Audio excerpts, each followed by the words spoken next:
एक लड़का था। वह काफी गरीब था। उसके पास ना तो कुछ खाने को था और ना ही रहने को घर था। वह अपने दोस्त के घर रहा करता था। उसने एक छोटी सी कंपनी में पेंटिंग का काम करना शुरू कर दिया। धीरे धीरे उसके पास काफी पैसे भी हो गए।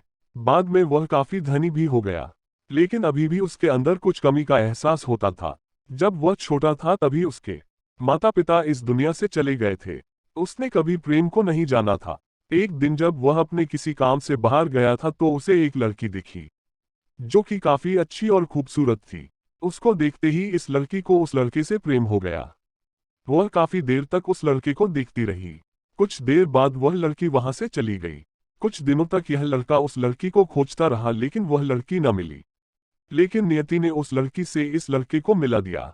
वह लड़की इस लड़के के घर काम की तलाश में आई थी।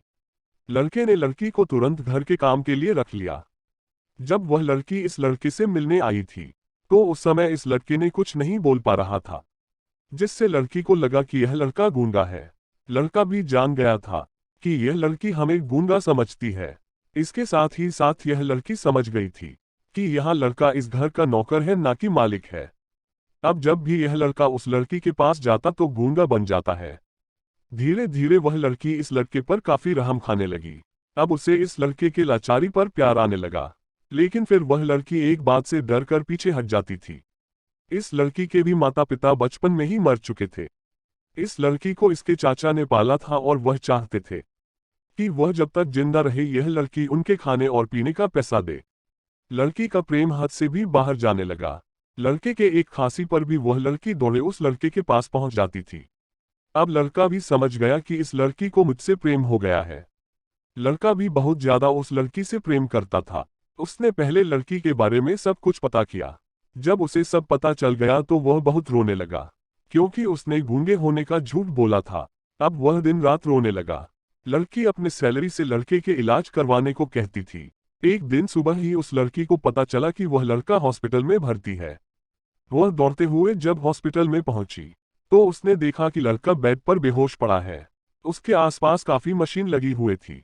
जब लड़की डॉक्टर के पास पहुंची तो वहां पर डॉक्टर ने उसे बताया कि लड़का अब बोल नहीं सकता है। उसने अपनी जीभ को कटाने की कोशिश की है। इसके साथ ही उस डॉक्टर ने उस लड़की को एक पत्र दिया।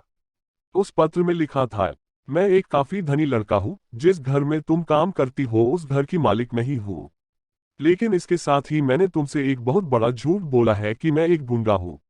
अब इस झूठ का प्रायश्चित करने के लिए मैं ऐसा काम करने जा रहा हूँ। इसके साथ ही तुम मेरे घर से मेरे मैनेजर से पैसों को लेकर अपने चाचा को दे देना और एक नई जिंदगी की शुरुआत करना। अगर हो सके तो मुझे माफ कर देना, तुम्हारा दोषी। इस पत्र को पढ़ने के बाद उस लड़की की आंख आंसू से भर आई। वह दौड़ते हुए मंदिर में गई। उसने भगवान के सामने कसम खाई कि जब तक वह लड़का बोलने नहीं लगता है तब तक वह कुछ नहीं खाएगी, भले ही वह मर क्यों न जाए। इधर डॉक्टर भी उस लड़के का इलाज कर रहे थे। ईश्वर ने दोनों के मन की बात काबूल कर लिए और अब लड़का बोलने लगा। लेकिन वह अपनी याददाश्त को खो चुका था। अब उसे कुछ भी नहीं याद था। अब इसके बाद लड़की ने उसके याददाश्त के लिए काफी कुछ किया लेकिन याददाश्त ना आ सकी। अगर प्रेम की नींव को झूठ पर रखा जाए तो वह गिर ही जाता वॉचिंग है। My video. प्लीज वीडियो को लाइक करें, चैनल को सब्सक्राइब करें और आपको ये हार्ट टचिंग स्टोरी कैसी लगी हमें कमेंट करके जरूर बताएं। साथ ही अगर आपके पास हमारे लिए कुछ सुझाव हो तो हमें कमेंट कर बताएं।